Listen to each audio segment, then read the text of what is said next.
প্রিয় শিক্ষার্থী, তোমরা সবাই কেমন আছো? আশা করি ভালো আছো। আমরা আজকে নবম দশম শ্রেণীর গণিত বইয়ের প্রথম অধ্যায় এবং কি প্রথম পেজে পড়ব। প্রথম অধ্যায় প্রথম পেজে আছে বাস্তব সংখ্যা। বাস্তব সংখ্যা হচ্ছে রিয়েল নাম্বার, যাকে ইংরেজিতে বলা হয় রিয়েল নাম্বার। বাস্তব সংখ্যা কি আমরা আজকে সেই সম্পর্কে জানবো। চলো শুরু করি।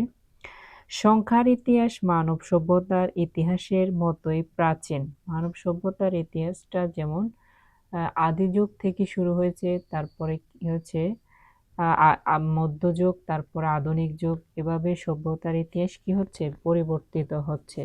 তেমনি ভাবে সংখ্যার ইতিহাস মানব সভ্যতার ইতিহাসের মতোই প্রাচীন।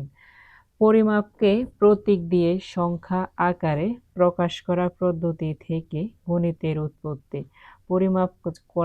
পরিমাপকে প্রতীক দ্বারা কি করে, মানে এটা প্রকাশ করে পদ্ধতি গণিতের উৎপত্তি। গ্রিক দার্শনিক এরিস্টটলের মতে প্রাচীন মিশরের পুরোহিত সম্প্রদায়ের অনুশীলনের মাধ্যমে গণিতের আনুষ্ঠানিক অভিষেক ঘটে। কার কার কার মাধ্যমে গণিতের আনুষ্ঠানিক অভিষেক ঘটে? গ্রিক দার্শনিক, গ্রিক পুরোহিত যারা ছিল, মানে প্রাচীন মিশরে বা গ্রিক দেশে গ্রিক দার্শনিক ছিলেন কে? এরিস্টটল। তো তারা কি মনে করেছিল, প্রাচীন মিশরের পুরোহিত যারা ছিল, পুরোহিত মানে হিন্দু ধর্মে যারা ধর্মাবলম্বী, ধর্মের গুরু, তাদেরকে কি বলা হয়? পুরোহিত বলা হয়। সম্প্রদায়ের অনুশীলনের মাধ্যমে গণিতের আনুষ্ঠানিক অভিষেক শুরু হয়। আনুষ্ঠানিকভাবে কি হয়? অভিষেক মানে যাত্রা শুরু হয়।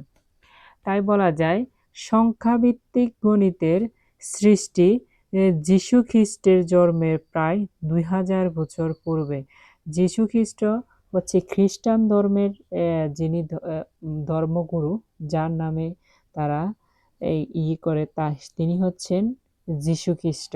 তার জন্মে যীশু খ্রিস্ট যখন জন্মগ্রহণ করে, তার জন্মের প্রায় 2000 বছর পূর্বে কি হয়? সংখ্যা গণনার পদ্ধতি অভিষেক ঘটে। এরপর নানা জাতীয় সভ্যতার হাত ঘুরে সংখ্যা ও সংখ্যারীতি অনুদা একটি সার্বজনীন রূপ ধারণ করেছে। এরপরে কিন্তু মানে এক এক জাতির বিলুপ্ত হয়ে যায়, এক এক জাতির পর এক এক জাতি আসে, সবাই কি করে? সভ্যতার পরিবর্তন করে। স্বাভাবিক সংখ্যার গণনার প্রয়োজনে প্রাচীন ভারতবর্ষে গণিতবিদগণ সর্বপ্রথম শূন্য ও দশ ভিত্তিক স্থানীয় মান পদ্ধতির প্রচলন করেন। কখন দশ ভিত্তিক মানে শূন্য এবং কি দশ ভিত্তিক স্থানীয় মান পদ্ধতির প্রচলন করেন? ভারতবর্ষের গণিতবিদগণ। ভারতবর্ষের গণিতবিদগণ এটা প্রচলন শুরু করেন, যা সংখ্যা গণনায় একটি মাইল ফলক হিসেবে বিবেচিত হয়। যা সংখ্যা গণনায় কি হিসেবে বিবেচিত হয়? মাইল ফলক হিসেবে বিবেচিত হয়। পরে ভারতীয় ও চীনা গণিতবিদগণ শূন্য, ঋণাত্মক, বাস্তব, পূর্ণ ও ভগ্নাংশের ধারণা আর বিস্তৃত ঘটান, যা মধ্যযুগে আরবীয় গণিতবিদগণ ভিত্তি হিসেবে গ্রহণ করেন। দশমিক ভগ্নাংশের সাহায্যে সংখ্যা প্রকাশের কৃতিত্ব মধ্যপ্রাচ্যের মুসলিম গণিতবিদদের বলে মনে করা হয়। দশমিক ভগ্নাংশ তখন কি হয়? ঋণাত্মক। বাস্তব সংখ্যাকে আমরা কটা রূপে পাই? ধনাত্মক এবং ঋণাত্মক। দশমিকের পরে সেটা কি, বা দশমিকের মাধ্যমে আমরা এটা কি করি? ভাঙতে পারি। সাহায্যে সংখ্যা প্রকাশের কৃতিত্ব মধ্যপ্রাচ্যের মুসলিম গণিতবিদদের বলে মনে করা হয়। আবার তারাই একাদশ শতাব্দীতে সর্বপ্রথম বীজগণিতীয় দ্বিঘাত সমীকরণের সমাধান হিসেবে বর্গমূল আকারে অমূলদ সংখ্যার প্রবর্তন করেন। সংখ্যা ক প্রকার? দু প্রকার, মূলদ এবং কি অমূলদ। ইতিহাসবিদদের ধারণা খ্রিস্টপূর্ব 500 অব্দের কাছাকাছি। খ্রিস্টপূর্ব কত অব্দের কাছাকাছি? 500 অব্দের কাছাকাছি। 500 অব্দের কাছাকাছি গ্রিক দার্শনিকরাও জ্যামিতিক অঙ্কনের প্রয়োজনে অমূলদ সংখ্যা, বিশেষ করে 2 এর বর্গমূলের প্রয়োজনীয়তা অনুভব করেছিলেন। ঊনবিংশ শতাব্দীতে ইউরোপীয় গণিতবিদগণ বাস্তব সংখ্যাকে প্রণালীবদ্ধ করে পূর্ণতা দান করেন। কি বদ্ধ করে পূর্ণতা দান করেন? বাস্তব সংখ্যাকে প্রণালীবদ্ধ করে পূর্ণতা দান করেন।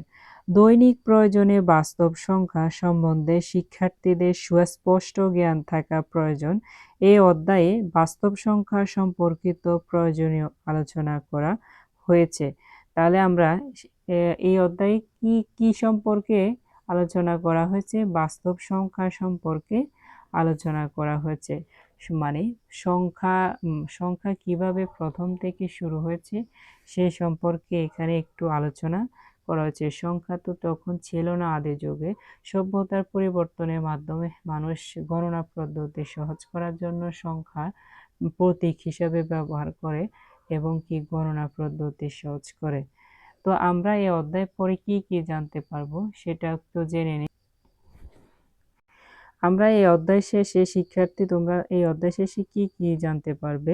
বাস্তব সংখ্যার শ্রেণীবিন্যাস করতে পারবে, বাস্তব সংখ্যাকে দশমিক ভগ্নাংশে প্রকাশ করে আসন্ন মান নির্ণয় করতে পারবে, দশমিক ভগ্নাংশের শ্রেণীবিন্যাস করতে পারবে, আবৃত্ত দশমিক ভগ্নাংশ ব্যাখ্যা করতে পারবে এবং ভগ্নাংশকে আবৃত্ত দশমিকে প্রকাশ করতে পারবে, আবৃত্ত দশমিক ভগ্নাংশকে সাধারণ ভগ্নাংশে রূপান্তর করতে পারবে, অসীম অনাবৃত্ত দশমিক ভগ্নাংশ ব্যাখ্যা করতে পারবে, সদৃশ্য বৈসাদৃশ্য দশমিক ভগ্নাংশ ব্যাখ্যা করতে পারবে, আবৃত্ত দশমিক ভগ্নাংশের যোগ, বিয়োগ, গুণ ও ভাগ করতে পারবে এবং এতদশ সংক্রান্ত বিভিন্ন সমস্যার সমাধান করতে পারবে। 1, 2, 3, 4, 5, 6, 7, 8 আমরা এই প্রথম অধ্যায় থেকে এই 8টি বিষয় তোমরা শিখতে পারবে। তো প্রিয় শিক্ষার্থী, আজকে ক্লাস এই পর্যন্ত। দেখা হবে নেক্সট ক্লাসে। সে পর্যন্ত ভালো থাকবা। আল্লাহ হাফেজ।